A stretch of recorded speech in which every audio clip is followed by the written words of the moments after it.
Okay, in this lesson, tungkol naman sa incremental search method. Isa ito sa mga open methods na ginagamit natin sa root finding. Ganito lang yon, no? So, given yung f of x, sinahanap natin yung x such that f of x is 0. So, root finding nga. Ang una mong gagawin, manghuhula ka ng value of x. Manghuhula ka, you will guess. And then, i-check mo yung value nung function mo doon sa hula mo na yon. Equal sum number. Makukuha natin, equal sum number.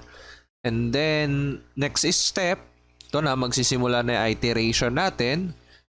No, yung new value ng x, yung new value ng x, equal yan doon sa old value ng x plus some delta x. This is a small increment. Yan, dadagdagan mo lang yung value niya, no, yung x. For example, gawa tayo dito, no, we have x squared minus x minus 1, x sub 0 is 1.5 at yung increment natin is 0.005.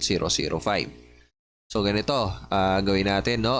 Una, i-substitute muna natin yung 1.5 doon sa value. So at tayong table, ito yung x, ito yung f of x. So, kapag 1.5 yung value ng x, substitute mo siya. So, 1.5 is squared minus 1.5 minus 1. Ang value ng f of x ay, ito ay magiging negative 0.25.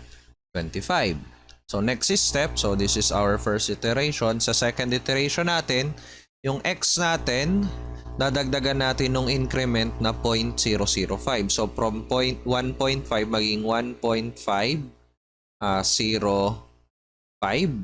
And again, substitute mo yung value na to doon sa ating original function.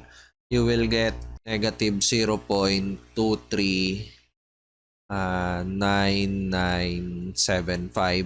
So on. So, third, again, dadagdagan mo yung value nung nakaraang x para makuha yung bagong x. Dagdagan mo nung sinet mo na increment. So, magiging 1.510 to. So, isa-isa lang, no? Ang gagawin mo, itatry mo ng itatry yung value ng x dito.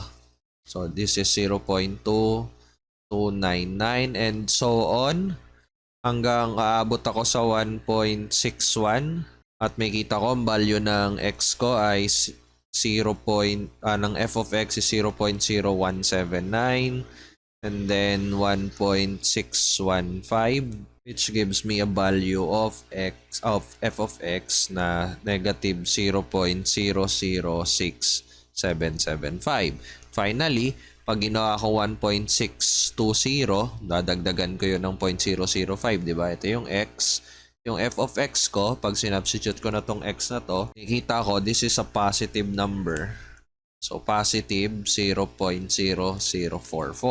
So, doon siya nagka-sign change in between 1.615 and 1.620. Ikaw na bahala, no? Paano mo pipiliin? So, by incremental search method, x is approximately in between these two numbers. So, let's say 1.6 175. Ito yung answer ko using incremental search. At kung mapapansin mo, incremental search, sobrang simple lang. Manghuhula ka lang ng values ng x, but meron ka lang parang organization o organize ka lang kasi yung panghuhula mo hindi random. Dinadagdagan mo lang na dinadagdagan yung x ng a certain number na ikaw ang magsaset. Like mo yung video kung ayos. Pag hindi, pag mo i-dislike, leave ka ng comment kung bakit, ha? Sige na, subscribe.